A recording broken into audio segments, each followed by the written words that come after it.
This video is to address two problems or two issues with a Hyundai Santa Fe or a Kia or I think the Hyundai Spectra or something, Hyundai Elantra. Anyway, any Hyundai that uses this type of ignition switch.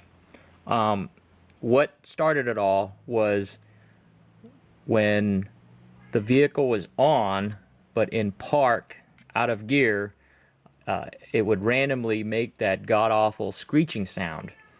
And that god-awful screeching sound is from, well, it could be from a lot of things, but it's very distinctive in that it is caused from the starter re-engaging after the car is already running. And I don't recommend you do this, but this is what the sound, that god-awful screech sounds like. I'll start the car, and then I'll re-engage the starter with the car going.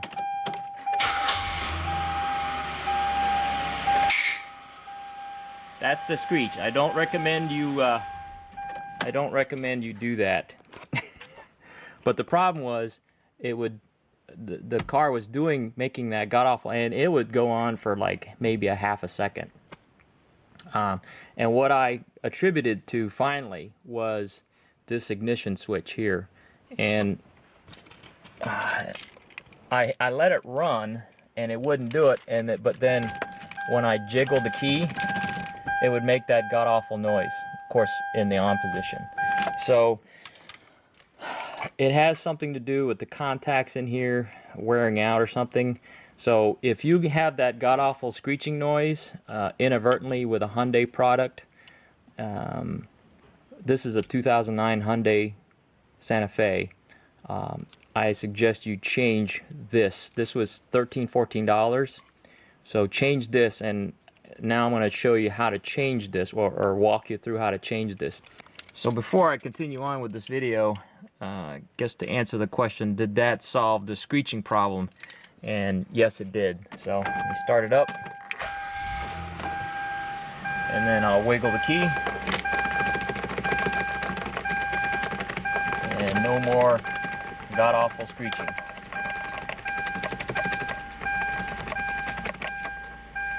So now if you want to know how to replace the ignition switch, stick around. There's a panel underneath your dashboard. It looks like that. It sits there. First, what you have to do is there's a little semicircular panel here, and let me see here.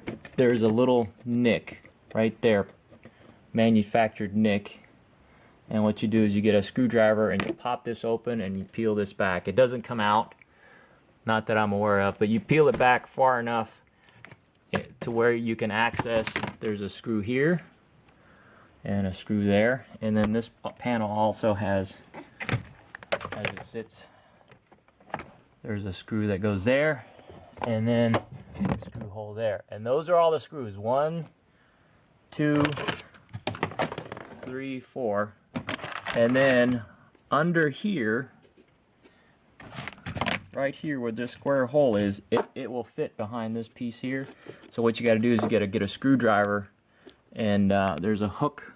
You see that hook right there? You pop that out with a screwdriver, and that's it. And it's relatively easy to do, surprisingly.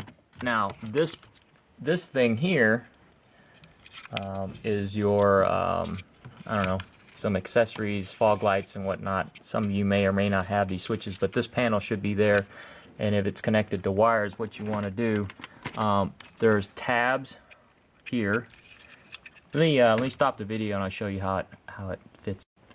All right, how you disconnect these? It's really simple, but it's not readily apparent. You push this. Let me see here. Push this little tab right there, like that, on each of these, and they're color coded. So there's a gray dot, yellow dot, green dot. All right, so you can't, well, you're less likely to mix them up. So you just push that little thing in on that connector, and then it pulls right out, just like that. Okay, and remember that. This one is on this side. Let's see, get the camera in view here. So you see that, me pushing that in. That one's on that side, and once you get this out, that out, then this one, this little, let me get here, the tab is right here for this one, but you'll figure it out. So then that'll come out, and then you can drop this, and this is, there's another wire, where'd it go? Okay, this little clip here goes right there on that panel, and it's got two tabs. Let me get the camera work here. There's two tabs. There's a tab here, and there's a tab on right there, and then that just snaps into that recess. So you can take that out, so then you can remove this thing here. Alright, so that's what that diagnostic plug looks like when it's installed to that panel.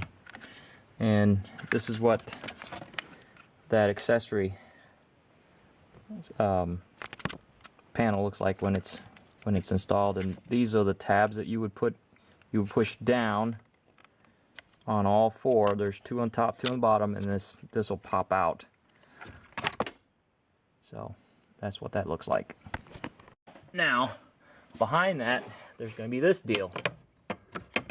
It's kind of a shield, or I don't know, I guess it keeps you from tearing up your leg if you get in a wreck or something like that. But it's just a big thick piece of plastic shield, four bolts, 10mm bolts.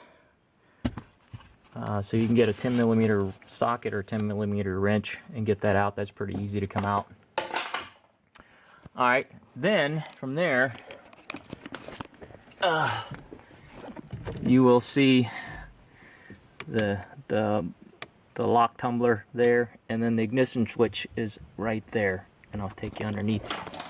Look, let me see, right there. Just the light. Okay, ignition switch is right there. This is it right here. Now first thing you want to do is you want to disconnect this cable right here. There's a little tab on top, so you just put your finger on top, push down on the tab, and just kind of wiggle the wires. They should come out. There we go. And there's that tab right there on top. Focus in there. See? Push down on that.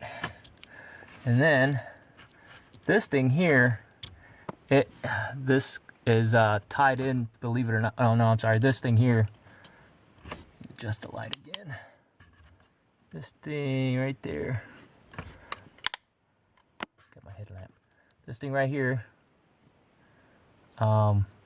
actually, let's see, it goes this way, goes down that way. So what you want to do is take some kind of flathead screwdriver, and you slip it right in there. See where? Right there, like that. There's a little tab inside, and it just pops right out. Okay? And then after that, let's see, you want to get a Phillips head screwdriver. It's kind of hard to do the camera and the light at the same time. Phillips head screwdriver. And then there is a screw. Let me see if I can focus in. Alright, I'm crawling underneath.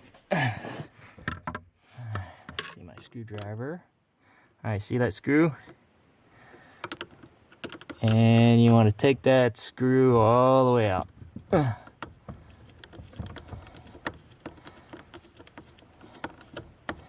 This is a new one, by the way. I already installed it for the interest of this video.